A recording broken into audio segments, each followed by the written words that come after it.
আমার মা বাবা আমাকে আর ভালোবাসে না এবং আমার জন্মদিনেও তারা পালন করে না। যখন তারা আমার ছোট বোন প্রীতির সাথে ঘরে ঢোকে তখন আমি কান্না করলেও আমার বাবা মা আমার দিকে ফিরেও তাকায় না। আগে আমার বাবা মা আমাকে কত ভালোবাসতো এবং আমার জন্মদিনের জন্য মজার মজার কেক আনতেন। সেই সময় আমরা অনেক মজা করতাম, কিন্তু প্রীতি আমাদের বাড়িতে আসার পর থেকে আমার বাবা মা শুধু প্রীতিকেই আমার থেকে বেশি ভালোবাসে। আমার সব জামা কাপড় জুতা ব্যাগ সবকিছু তাকে দিয়ে দিচ্ছে এবং আমাকে তারা পুরো টেবিল পরিষ্কার করতে বলে। তারপর হঠাৎ করে দরবেশ বাবা সেখানে এসে আমাকে জিজ্ঞাসা করে, তোমার কি হয়েছে, তুমি কাঁদছো কেন? তারপর আমি বলি যে আমার বাবা মা আমাকে আগে অনেক ভালোবাসতো, এখন আর ভালোবাসে না, সবসময় শুধু আমাকে দিয়ে কাজ করায়। তারপর বাবাজি বলে তুমি চিন্তা করো না, সময়ের সাথে সাথে সবকিছু ঠিক হয়ে যাবে। এবং এই বলে সে বাবাজি কোথায় যে অদৃশ্য হয়ে যায় আমি সেটা দেখতে পাই না। পরের দিন যখন আমি আর প্রীতি স্কুলে যাওয়ার জন্য নাস্তা করতে যাই তখন মা আমাকে বলে, রান্না করে তোমার জন্য খাবার রাখা আছে, যাও নিয়ে এসে খেয়ে নাও। তারপর আমি গিয়ে দেখি ছোট্ট একটি পাউরুটি ছিল। তখন মনে পড়ে বাবাজির কথা, সময়ের সাথে সাথে সবকিছু বদলে যায়। তখন আমি সেটা চুপচাপ খেয়ে নেই। মা তখন আমাকে বলে, আশাই নাও একটি ডিম। কিন্তু তখনই আমার বাবা আমার মাকে থামিয়ে দিয়ে বলে, এসব এখন প্রীতির জন্য, এসব কিছু এখন প্রীতিকে দিয়ে দাও। তখন আমার আগের দিনের কথা খুব মনে পড়ছিল। আগে আমার মা এবং বাবাও আমাকে অনেক আদর করে খাওয়াতেন এবং আমার মা আমাকে ডিম খেতে দিতেন। খাওয়ার পর আমরা দুজনে স্কুলের উদ্দেশ্যে বের হই। ঠিক তখনই প্রীতি আমার কাছ থেকে পুতুল ছিনিয়ে নিয়ে যায়। টানটানি এক পর্যায়ে পুতুলটি ভেঙে যায়, যার ফলে প্রীতি একটু আঘাত পায়, যার কারণে প্রীতি কাঁদতে শুরু করে দেয়। এই দেখে আমার বাবা মা আমাকে বকাঝকা শুরু করে এবং তারা দুজনে আমাকে রাস্তার পাশে ফেলে চলে যায়। বন্ধুরা তোমরাই বলো, আমার সাথে যে কাজটি করেছে এটা কি ঠিক করেছে আমার বাবা মা? কি ব্যাপার, গাড়ি ব্রেক করলে কেন? স্যার, একটা মহিলার অ্যাক্সিডেন্ট হয়েছে, মাটিতে পড়ে আছে এবং মহিলাটার মাথা দিয়ে রক্ত বের হচ্ছে। মা তোমার কি হয়েছে? তুমি উঠছো না কেন? মা নিচে গিয়ে দেখো তো কি হয়েছে। জি স্যার, দেখছি। প্লিজ আঙ্কেল, প্লিজ আমার মাকে হসপিটালে নিয়ে চলুন। সরি, মাফ করো।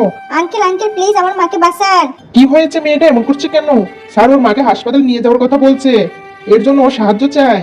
ওকে ঠিক আছে, একটা ট্যাক্সি নিয়ে ওর মাকে হসপিটালে নিয়ে যাও। ওকে স্যার, আমি এক্ষুনি নিয়ে আসছি।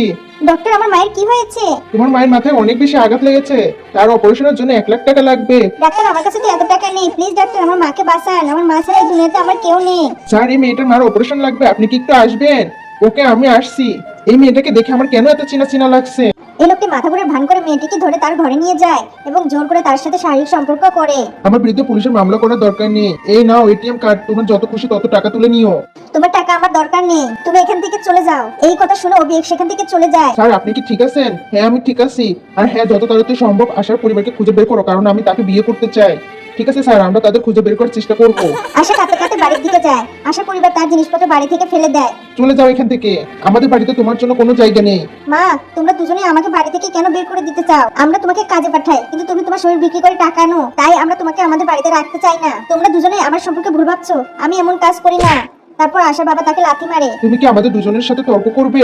যাই ঘটুক না কেন, আমরা তোমাকে কখনোই আমাদের বাড়িতে থাকতে দিব না। এই কথা বলার পর দুজনেই দরজা বন্ধ করে ঘরের ভিতর চলে যায়। আজ আমার হবু শাশুড়িকে দেখাতে হবে যে আমি তাদের বউ হওয়ার জন্য যোগ্য। মা, আপনি তো প্রথমবার আশার সাথে দেখা করছেন, অন্তত কিছু খাবার তো অর্ডার করে নিতে পারেন। তুমি কি আমাকে শেখাবে আমি কি অর্ডার করব আর কি করব না? এখানে কেউ থাকলেও আমি আমার মতো করেই অর্ডার করব। ওরে আমার শাশুড়ি মা, আপনি কি নুডলস পছন্দ করেন? মানে এটা কি তুমিও পছন্দ করো? হ্যাঁ, এতে মেশানো চিকেন রাইস তো কথাই নেই, আর এতে আমার প্রিয় নুডলস আর সুপও আছে। আরে বাহ, আমাদের চিন্তা ভাবনা একদম মিলে যাচ্ছে। হ্যাঁ, এরা তো বিটিএস আর্মির গ্রুপ। আপনি কি ওদের ফ্যান?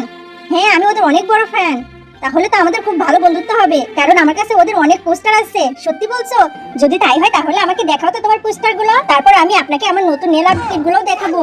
ও আচ্ছা, তাহলে তুমি আমার নখগুলো সুন্দর করে দিতে পারো? হ্যাঁ অবশ্যই। ওরে আমার শাশুড়ি মা, আপনার নখগুলো তো অনেক সুন্দর লাগছে। আশা, তুমি কেন মায়ের সাথে মজা করছো? তোমার মুখ বন্ধ রাখো, এটা তো শাশুড়ি বউয়ের মধ্যকার ব্যাপার। আশা, তোমার নখগুলো পলিশ ছাড়াই এত ঝকঝকে সুন্দর কেমন করে? মা, আমি এই নখগুলো এমন রাখার জন্য এক্সপার্টদের পরামর্শ নিয়েছি। কি এক্সপার্টদের সাহায্য? হ্যাঁ। আশা, আমার নখগুলো কি তোমার মতো হতে পারে? হ্যাঁ অবশ্যই, আপনি চিন্তা করবেন না, আমি আপনাকে এমন এক্সপার্টদের কাছে নিয়ে যাব যে যারা আপনার নখগুলো এমন করে দিবেন যা সারা জীবন নখ ঝকঝক চকচক করবে। আমার পক্ষ থেকে তুমি একদম পারফেক্ট বৌমা, তুমি সিলেক্টেড। ও মাই গড, এই ফলোয়ার তো আমার সোশ্যাল মিডিয়াতে বদনাম করছে। তুমি কি ওকে চেনো? না, আমি তাকে চিনি না তো। এখন তো তোমরা দুজন একটু চুপ করো, আমার অনেক ক্ষুধা লেগেছে। যদি তোমাদের দুজনের কথা শেষ হয়ে থাকে তাহলে একটু খেতে চলি আমরা। ওই ফলোয়ারকে তো আমরা পরে ধরে ফেলবো। বন্ধুরা, আমি ম্যাজিক্যাল গার্ল আশা, আর আমি বারবার নিজের স্টাইল বদলাতে পারি। এটা চলবে না। এখন কেমন লাগছে আমাকে? এটা তো আরো চলবে না। এখন এই স্টাইল ভালো লাগছে না? ওয়াও, এখন তো তোমাকে অনেক সুন্দর লাগছে। এখন আমাকে সত্যি অনেক সুন্দর লাগছে। তারপর আমি আমার লক্ষ্যের দিকে এগিয়ে যাই। আসলে আমাকে এই সুন্দর ছেলেটাকে খুঁজে বের করতে হবে, যেটা আমার আগের জন্মের বয়ফ্রেন্ড ছিল। তখন আমি দেখি, ওরে বাবা, একে তো হিরোর থেকে বেশি ভিলেনই লাগছে। এই সুন্দরী মেয়েটা এখানে কি করছে? মনে হচ্ছে ও আমাকে মারতে এসেছে। কোথায় গেল আমার হিরো? ও তো এখানেই কোথাও ছিল। কিন্তু ও যখন আমার উপর আঘাত করতে লাগলো তার আগে আমি ওকে শক্ত করে জড়িয়ে ধরে ফেললাম। ওয়াও কি ফিলিংস! আমি তোমার গার্লফ্রেন্ড আশা। আরে থামো থামো, আমাকে তোমার সঙ্গে যেতে হবে। তুমি কে? আমার পিছনে কেন আসছো? আমি তোমার গার্লফ্রেন্ড। আমি তো তোমাকে চিনি না, আমাকে ছেড়ে দাও। এত রাতে মেয়ের সঙ্গে কি করছো? বাবা। Hi uncle. হাই, আমার বউ তো অনেক সুন্দর। বেটি আমার ভুবে জামাই তোমাকে চিনেছে তো? হ্যাঁ মা, একেবারেই বুঝে ফেলেছে। আর আমরা খুব শীঘ্রই বিয়ে করতে যাচ্ছি। তো আমাদের জামাই আগের মতোই সুন্দর তো? হ্যাঁ বাবা। আরে থামো, আমি আসছি তো। কেউ আমাকে বাঁচাও বাঁচাও। হায় আল্লাহ, এটা কি? না না, এই সব কুকীর্তি প্রিন্সিপালকে দেখাতে হবে। এখন আমি কি করব? এই বাচ্চাকে আমি কিভাবে সামলাবো? আমি তো এখনো স্কুলে পড়ি। ঠিক তখনই একটা গাড়ি এসে মেয়েটাকে মেরে চলে যায়, আর বাচ্চাটা একটা ধনী বিজনেসম্যানের কোলে পড়ে যায়। ও মাই গড, এটা কার বাচ্চা? কেনই বা এমন করে আমার কোলে আসলো? এদিকে মা তো অজ্ঞান। জ্ঞান ফিরে এলে বলে, আমার বাচ্চা কোথায়? ম্যাডাম, আপনাকে তো আমরা রাস্তার ধারে পেয়েছিলাম, ওইখান থেকে নিয়ে এসেছি। আমরা তো আপনার বাচ্চাকে দেখি নাই। না না, এটা হতে পারে না। আমার বাচ্চা কোথায় তুমি? এই তোমরা জানো কি আমাদের হাসপাতালে বস একটা অনাথ বাচ্চাকে পেয়েছে? এর মানে আমার বাচ্চাটা ঠিকঠাক আছে? স্যার, আপনার বলো না যে আমি বাচ্চাদের দেখভাল করার মহিলাদের ডেকে এনেছি। আরে এটা তো আমার বাচ্চার বাবা। আরে এ তো আশা আমার আগের গার্লফ্রেন্ড ছিল।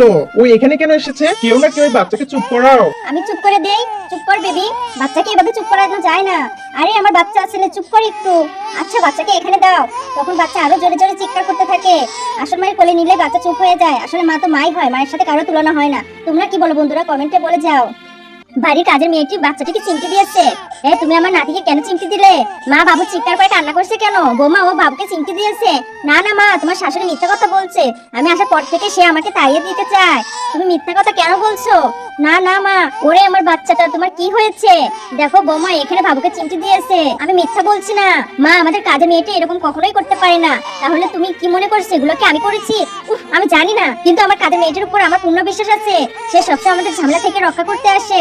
আমার বাচ্চাটা আমাকে দাও। এই নাও আন্টি, বাবুকে দেখাশোনা করো আর ভালোভাবে যত্ন নাও। আমার মনে হয় এখানে আমি এসে ভুল করেছি। ধন্যবাদ মাঝি আমার উপর বিশ্বাস রাখার জন্য। মা, আমার সাথে চলো। তুমি আমাকে কোথায় নিয়ে যাচ্ছ? এখানে আমি এই বুড়ি মহিলাকে ঘর থেকে বের করে দিব। মা, তুমি এখন ঘুমাবে। আমার বাচ্চার কাছে ঘুমানোর কোনো প্রয়োজন নেই তোমার। একদমই সত্যি। এভাবে তোমরা চিৎকার করে ঝগড়া করতে থাকো, তারপর কাজের মহিলাটা বাবুর দুধে অদ্ভুত কিছু একটা জিনিস মিশিয়ে বাচ্চাকে খাওয়াতে যায়। তারপর তুমি ওকে কি খাওয়াচ্ছ? তোমার এত সমস্যা কেন হচ্ছে?